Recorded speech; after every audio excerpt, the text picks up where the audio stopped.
safest approach to replacing a damaged grounding electrode conductor involves several key steps. Firstly, to energize the system. Contact the utility company to disconnect the power supply at the meter or main electrical panel. This is crucial for safety. Secondly, locate the damaged ground electrode conductor. Trace the grounding electrode conductor from the electrical panel or service entrance to the damaged area. This will help you identify the extent of the problem. Thirdly, disconnect the damaged grounding electrode conductor. Carefully cut and remove the damaged section of the grounding electrode conductor. Ensure you are not touching any live parts.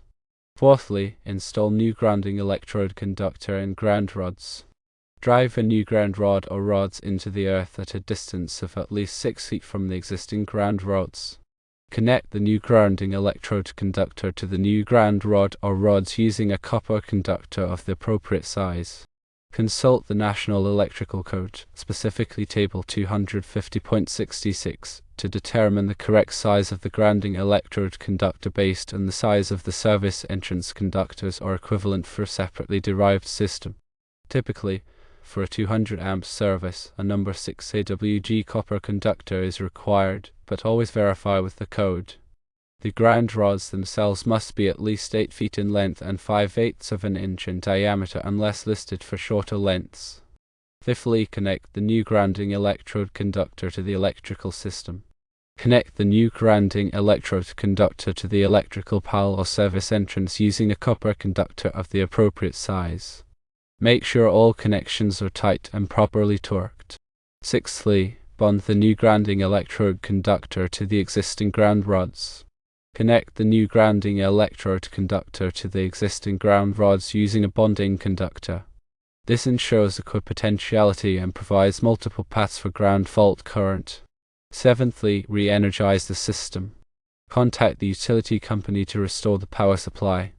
Before doing so, double-check all connections and ensure everything is properly installed and grounded. Remember, several additional considerations are important. Ensure that the grounding electrode system, which includes the grounding electrode conductor and ground rods, meets the requirements of the applicable electrical code. The National Electrical Code Article 250 covers grounding and bonding requirements extensively.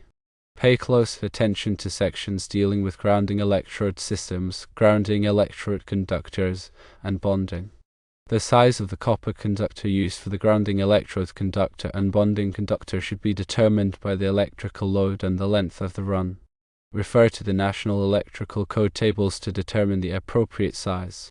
For example, Table 250.102 cone is used for sizing bonding jumpers and grounding electrode conductors for alternating current systems. If the existing ground rods are still in good condition, they can be reused.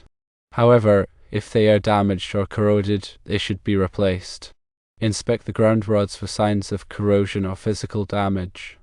If there is significant corrosion, it's best to replace them to ensure a reliable grounding system. All grounding conductors should be enclosed in conduits or enclosures to protect them from damage.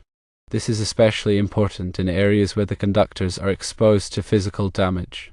Use PVC or metallic conduit to provide protection. Ensure that all connections are made using approved connectors and methods. For example, exothermic welding or listed connectors are acceptable methods for connecting grounding conductors to ground rods. When driving ground rods, ensure they are driven deep enough to make good contact with the earth.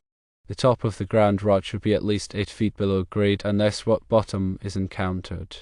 If rock bottom is encountered, the ground rod can be buried horizontally in a trench at least 30 inches deep. Ensure proper bonding of metallic components such as water pipes, gas pipes, and metal building frames to the grounding electrode system. This ensures that all metallic parts are at the same potential, reducing the risk of electric shock. Refer to the National Electrical Code Article 250.50 and 250.52 for specific requirements on what needs to be bonded. Check the resistance of the grounding electrode system. A low resistance to ground is essential for effective grounding. Ideally, the resistance should be 25 ohms or less. If the resistance is higher than 25 ohms, additional ground rods may be required. Use a ground resistance tester to measure the resistance to ground. Ensure that all equipment grounding conductors are properly connected to the grounding bus in the electrical panel. This provides a path for fault current to return to the source, tripping the circuit breaker and clearing the fault. Verify that all grounding connections are tight and free from corrosion. Loose or corroded connections can increase resistance and reduce the effectiveness of the grounding system. Use an antioxidant compound on all aluminum connections to prevent corrosion. When working with electrical systems, always use appropriate personal protective equipment, including safety glasses, gloves, and insulated tools. Never work on live electrical circuits without proper training and authorization. Follow lockout-tagout procedures to ensure that the circuit is de-energized and cannot be accidentally re-energized while you are working on it. Double-check your work. Before re-energizing the system, inspect all connections and ensure that everything is properly installed and grounded. Use a multimeter to verify that there is no voltage present on the grounding conductors. Document your work.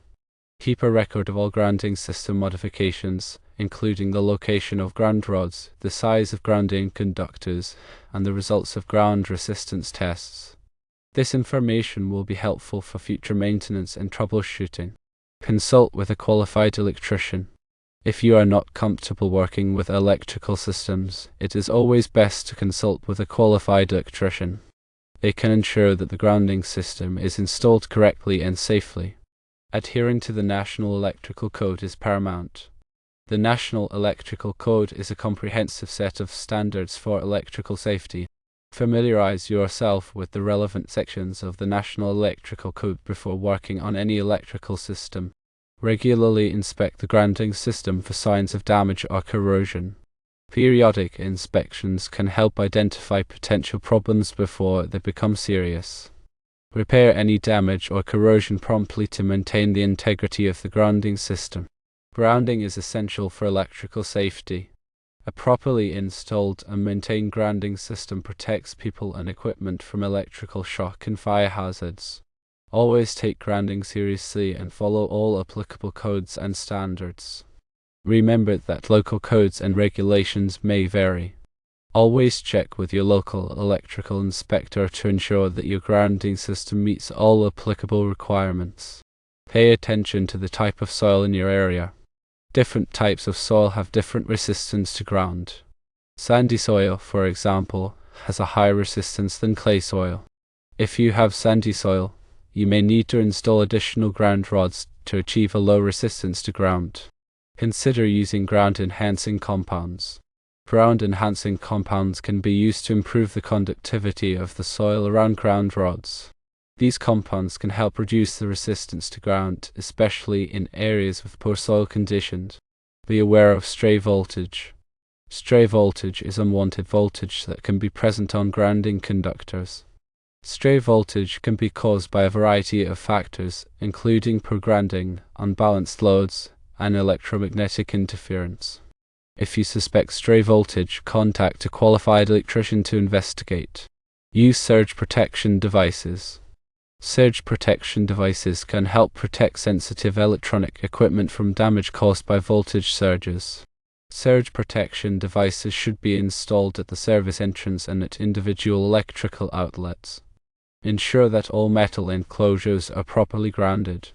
Metal enclosures, such as electrical panels and junction boxes, should be properly grounded to prevent them from becoming energized in the event of a fault. Use proper grounding techniques for sensitive electronic equipment. Sensitive electronic equipment, such as computers and audio equipment, require special grounding techniques to prevent noise and interference. Consult with a qualified electrician to determine the best grounding methods for your equipment. Understand the difference between grounding and bonding. Grounding is the connection of electrical equipment to the earth. Bonding is the connection of metal parts to each other to create a low impedance path for fault current. Both grounding and bonding are essential for electrical safety. Follow the manufacturer's instructions. Always follow the manufacturer's instructions when installing electrical equipment. The manufacturer's instructions will provide specific grounding requirements for the equipment. Use listed or certified equipment. Use only electrical equipment that is listed or certified by a recognized testing laboratory, such as Underwriters Laboratories. Listed or certified equipment has been tested and found to be safe for its intended use. Keep the grounding system accessible. The grounding system should be accessible for inspection and maintenance. Do not cover up ground rods or grounding conductors with landscaping or other obstructions. Regularly test the ground fault circuit interrupters. Ground fault circuit interrupters are designed to protect people from electrical shock. Test ground fault circuit interrupters regularly to ensure that they are working properly. Replace any defective ground fault circuit interrupters immediately. Be aware of the dangers of underground utilities. Before digging in the ground, contact your local utility companies to locate any underground utilities. Digging into underground utilities can be dangerous and can cause power outages. Use caution when working around water. Water is a good conductor of electricity. Use caution when working around water to avoid electrical shock. Never touch electrical equipment with wet hands. Keep electrical equipment away from water. Consider using a qualified electrical inspector. A qualified electrical inspector can inspect your electrical system to ensure that it meets all applicable codes and standards. An electrical inspection can help identify potential problems before they become serious. Stay informed about electrical safety. Stay informed about electrical safety by reading books, articles, and websites about electrical safety. Attend electrical safety training courses. The more you know about electrical safety, the safer you will be. In summary, replacing a damaged grounding electrode conductor requires careful planning, adherence to electrical codes, and a focus on safety. By following these steps, you can ensure that your electrical system is properly grounded and protected from electrical hazards. The use of proper tools and materials is very important. Always wear safety glasses and gloves. Use insulated tools when working on electrical circuits. Use a voltage tester to verify that circuits are de-energized before working on them. Use a wire stripper to remove insulation from wires without damaging the conductor. Use a crimping tool to make secure connections between wires and connectors. Use a torque wrench to tighten connections to the proper torque. Use a ground resistance tester to measure the resistance of the grounding system. The National Electrical Code Section 250.53A3 requires supplemental electrode if a single rod or pipe electrode has a resistance to earth that exceeds 25 ohms. The supplemental electrode shall be bonded to the grounding electrode. The bonding jumper must not be smaller than number 6 AWG copper wire. Article 250 of the National Electrical Code provides comprehensive requirements for grounding and bonding electrical systems.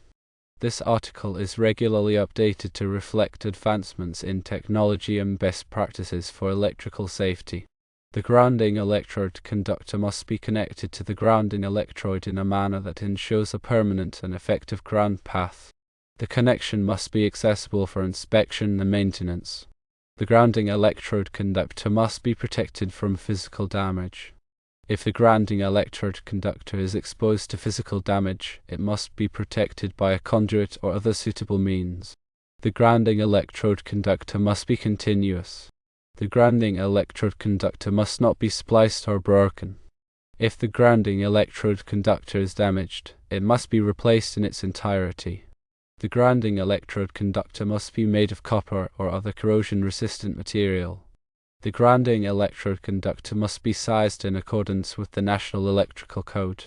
The grounding electrode conductor must be installed in a neat and workmanlike manner. The grounding electrode conductor must be securely fastened to the building structure. The grounding electrode conductor must be protected from corrosion. The grounding electrode conductor must be inspected regularly. The grounding electrode conductor must be maintained in good condition. The grounding electrode conductor must be replaced if it is damaged or corroded. The grounding electrode conductor must be properly identified. The grounding electrode conductor must be labeled with the words grounding electrode conductor. The grounding electrode conductor must be located in a conspicuous place. The grounding electrode conductor must be accessible for inspection and maintenance. The grounding electrode conductor must be protected from physical damage. The grounding electrode conductor must be continuous. The grounding electrode conductor must be made of copper or other corrosion-resistant material. The grounding electrode conductor must be sized in accordance with the National Electrical Code. The grounding electrode conductor must be installed in a neat and workmanlike manner. The grounding electrode conductor must be securely fastened to the building structure. The grounding electrode conductor must be protected from corrosion. The grounding electrode conductor must be inspected regularly. The grounding electrode conductor must be maintained in good condition. The grounding electrode conductor must be replaced if it is damaged or corroded. The grounding electrode conductor must be properly identified. The grounding electrode conductor must be labeled with the words grounding electrode conductor. The grounding electrode conductor must be located in a conspicuous place. When selecting ground rods, consider the soil conditions and the local climate. In areas with corrosive soils, use ground rods made of stainless steel or copper-clad steel. In areas with rocky soils, use ground rods with pointed tips. In areas with freezing temperatures, install ground rods below the frost line to prevent them from being heaved out of the ground by frost. When connecting the grounding electrode conductor to the ground rod, use a connector that is listed for direct burial. The connector must be made of copper or other corrosion-resistant material. The connector must be securely fastened to the ground rod and the grounding electrode conductor. The connector must be protected from corrosion. When installing ground rods, drive them into the ground vertically, if possible. If it is not possible to drive them vertically, they can be driven at an angle not more than 45 degrees from vertical. The top of the ground rod must be at least 8 feet below grade. If rock bottom is encountered, the ground rod can be buried horizontally in a trench at least 30 inches deep. When bonding metal water pipes to the grounding electrode system, use a bonding jumper that is sized in accordance with the National Electrical Code. The bonding jumper must be made of copper or other corrosion-resistant material. The bonding jumper must be securely fastened to the water pipe and the grounding electrode system. The bonding jumper must be protected from corrosion. When bonding metal gas pipes to the grounding electrode system, use a bonding jumper that is sized in accordance with the National Electrical Code. The bonding jumper must be made of copper or other corrosion-resistant material.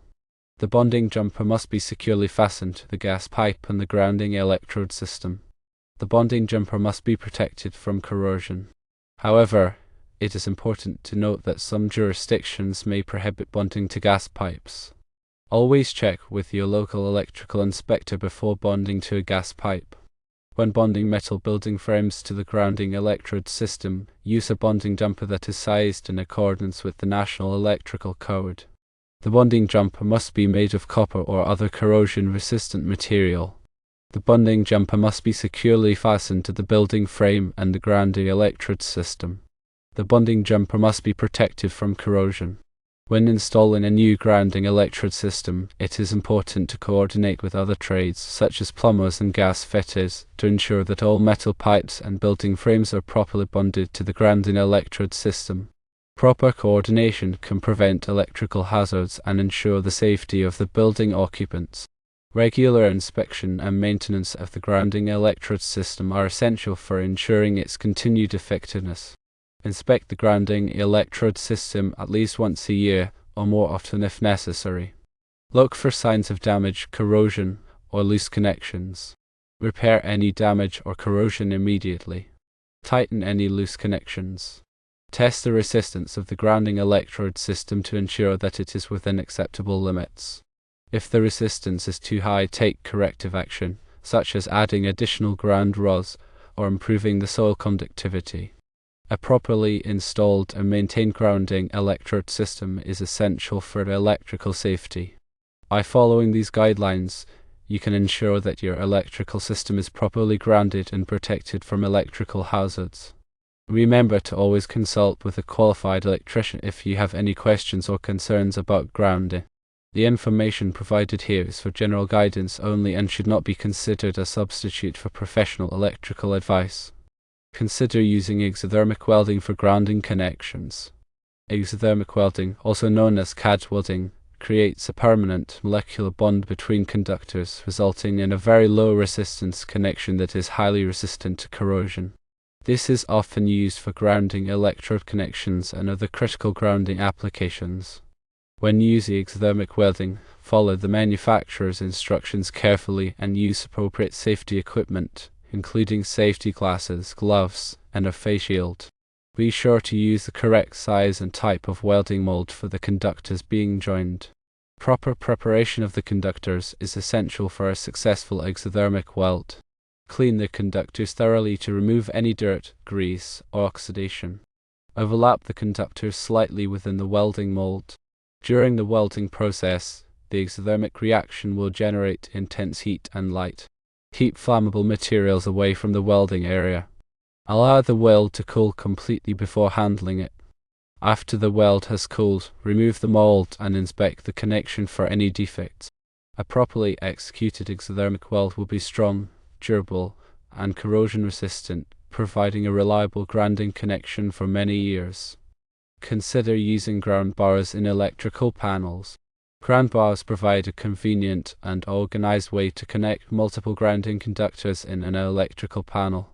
Ground bars are typically made of copper or aluminum and are mounted inside the panel. They have multiple screw terminals for connecting grounding conductors.